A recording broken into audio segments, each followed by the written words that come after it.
nous parle. Chaque jour, Charles et Carole vous présentent la leçon de l'école du sabbat.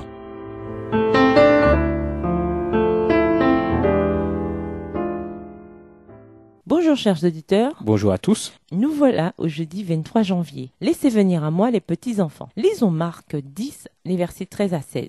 En quoi la façon dont le Christ accueillait les petits-enfants aidait ceux-ci à l'accepter? Comment comprendre la réprimande adressée à ses disciples? Que devons-nous retirer de ce récit en ce qui nous concerne, nous et nos échanges avec les enfants? Marc 10, les versets 13 à 16. On lui amena des petits-enfants, afin qu'il les touchât. Mais les disciples reprirent ceux qui les amenaient. Jésus, voyant cela, fut indigné et leur dit : Laissez venir à moi les petits-enfants, et ne les empêchez pas, car le royaume de Dieu est pour ceux qui leur ressemblent. Je vous le dis en vérité, quiconque ne recevra pas le royaume de Dieu comme un petit enfant, n'y entrera point. Puis il les prit dans ses bras et les bénit en leur imposant les mains. Les disciples de Jésus étaient certainement bien intentionnés, quoique ignorants. Ils cherchaient à protéger son temps si précieux, à préserver son énergie pour des choses plus importantes.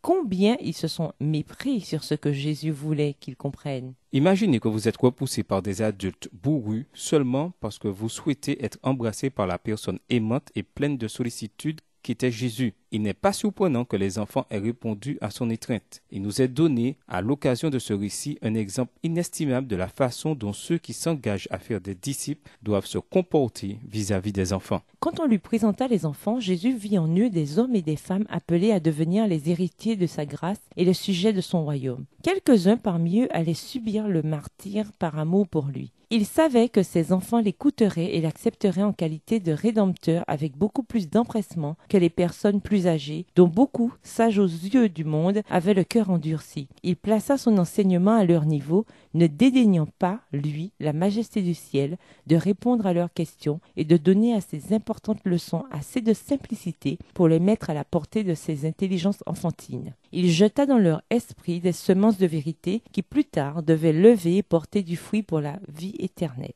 Texte tiré du livre Jésus-Christ au chapitre Jésus bénissant les enfants à la page 510, écrit par Ellen G. White. Combien de fois nous est-il arrivé de rencontrer des adultes souffrant de peine, de bouleversement et de chagrin, puisant leurs racines dans leur enfance? Quelle indication nous est donnée sur la douceur, l'attention, l'esprit de prière et l'amour avec lesquels nous devons traiter les enfants? Et nous vous laissons avec la question du jour. Certaines personnes croient qu'il est mauvais de discipliner les enfants. Qu'en pensez-vous? Au revoir chers auditeurs et à demain si Dieu veut. Au revoir. Dieu nous parle. C'était Dieu nous parle, présenté par Charles et Carole.